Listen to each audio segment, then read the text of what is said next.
Supreme court ने पूजा स्थलों की सुरक्षा को लेकर जो चेतावनी दी है उसे लागू करने और लागू करवाने के लिए सख्त रुख अपनाना ज़रूरी है ताकि आए दिन फितने की नौबत न आए। ये विचार शाही इमाम मौलाना सैयद अहमद बुखारी ने कल जामा मस्जिद दिल्ली में जुमे की नमाज से पहले अपने संबोधन में व्यक्त किए। कल यहाँ जारी एक प्रेस कॉन्फ्रेंस में उन्होंने कहा कि अदालत ने अपने फैसले में पूजा स्थलों की सुरक्षा के लिए अक्टूबर 1991 के संसदीय अधिनियम पर विशेष ध्यान दिया है और स्पष्ट चेतावनी दी है कि इस अधिनियम के कारण और अधिक भविष्य में इस तरह के अत्याचार किए जाएंगे। इसकी इजाज़त नहीं देनी चाहिए। ये सिलसिला अब ख़त्म होना चाहिए, लेकिन साथ ही फैसले में कुछ गुंजाइश छोड़ दी गई जिसका दुरुपयोग अब आदर्श बन गया है। जामा मस्जिद बदायूं कर्नाटक, मध्य प्रदेश और अन्य राज्यों में ऐसे दावों और सर्वेक्षणों का यह अंतहीन सिलसिला शाही जामा मस्जिद संभल और हज़रत ख्वाजा मोइनुद्दीन चिश्ती गरीब नवाज के 800 साल पुरानी दरगाह तक पहुँच गया है। उन्होंने कहा कि 2019 में सुप्रीम कोर्ट ने मस्जिद के पक्ष में तमाम ज़मीनी तथ्य बताए और मंदिर के पक्ष में फैसला दिया। कई दशकों से कोर्ट के फैसले तथ्यों पर आधारित होते हैं, भावनाओं पर नहीं। कि भारतीय न्यायपालिका के इतिहास में यह एकमात्र निर्णय है जो बहुमत की धार्मिक भावनाओं पर आधारित है। माना कि मुसलमानों ने अपना वादा निभाई और उसे नहीं तोड़ा। अहमद बुखारी ने दावा किया कि श्रृंखला अब हत्याओं, एक तरफा ज़्यादतियों, हिरासत की कठिनाइयों और मनोवैज्ञानिक अभावों की सीमा को सामने लाने के लिए सर्वेक्षण से आगे बढ़ रही है। प्रक्रिया शुरू होती है, सर्वेक्षण टीम का गठन किया जाता है और सर्वेक्षण भी उसी पर किया जाता है। मस्जिद कमेटी जो सीधे तौर पर शामिल है, जिसका अध्यक्ष भी एक वकील है, उसकी बात नहीं सुनी जाती। इतनी जल्दबाजी आखिर क्यों? क्या यह एक नई शरारत पैदा करने के लिए किया गया था? यह अपने आप में एक सवाल है कि पहला सर्वेक्षण शांतिपूर्ण ढंग से किया गया था, लेकिन लोकसभा सदस्य ज़ियाउर रहमान बर्क समिति के सदस्य मौजूद थे और काम सौहार्दपूर्ण ढंग से किया गया। लेकिन फिर मौलाना बुखारी ने कहा कि एक बार सर्वे कराने पर फैसला होने की गुंजाइश थी, लेकिन 2 दिन बाद कोर्ट की इजाज़त के बिना दोबारा सर्वे किया गया। सुबह फज्र की नमाज के वक्त सर्वे टीम वहां पहुंचती है, लेकिन उनसे असंबंधित लोगों का मस्जिद में नारे लगाते हुए प्रवेश करना इस बात का सबूत है कि सर्वे का इरादा दंगा करवाना था।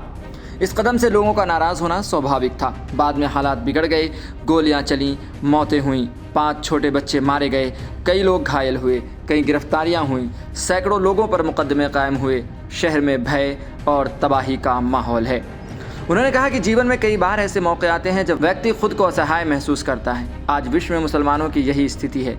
वे कठिन परीक्षाओं और परेशानियों से गुजर रहे हैं। Gaza, Lebanon, Syria, Sudan, Yemen और इराक़ की बेबस जनता दुनिया से मानवता की दुहाई दे रही है, लेकिन गाज़ा में क्रूरता का यह तांडव आज भी जारी है।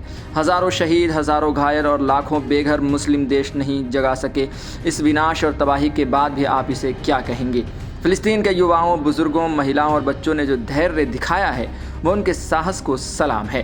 उन्होंने कहा कि हमारे प्यारे देश की वर्तमान स्थिति और आप और हम जिस दौर से गुजर रहे हैं, अब हम सभी को मिलकर तय करना है कि हमारे देश को किस दिशा में जाना चाहिए।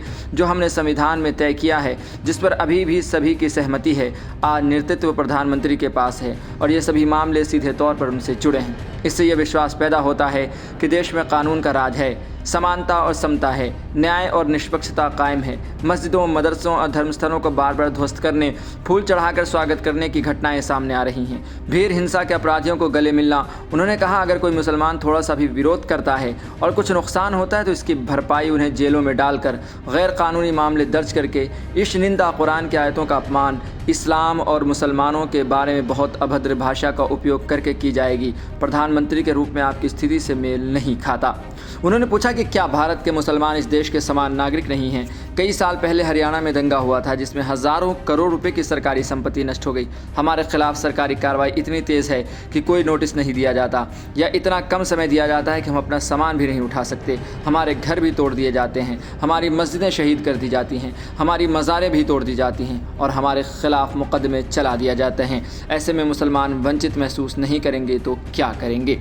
अंत में उन्होंने कहा कि उनका सवाल है कि प्रधानमंत्री जी जो हो रहा है और जो करने वाले हैं वे आपके मित्र कैसे हो सकते हैं? सुरक्षा को लेकर जो चेतावनी दी गई है उसका पालन करना और कराना अपने आप में एक प्रश्न है। आए दिन आने वाले इन प्रलोभनों को रोकने के लिए अब आपको इस संबंध में सख्त रुख अपनाने की ज़रूरत है। संविधान दिवस पर आप जो उल्लेख कर रहे हैं उसके आलोक में।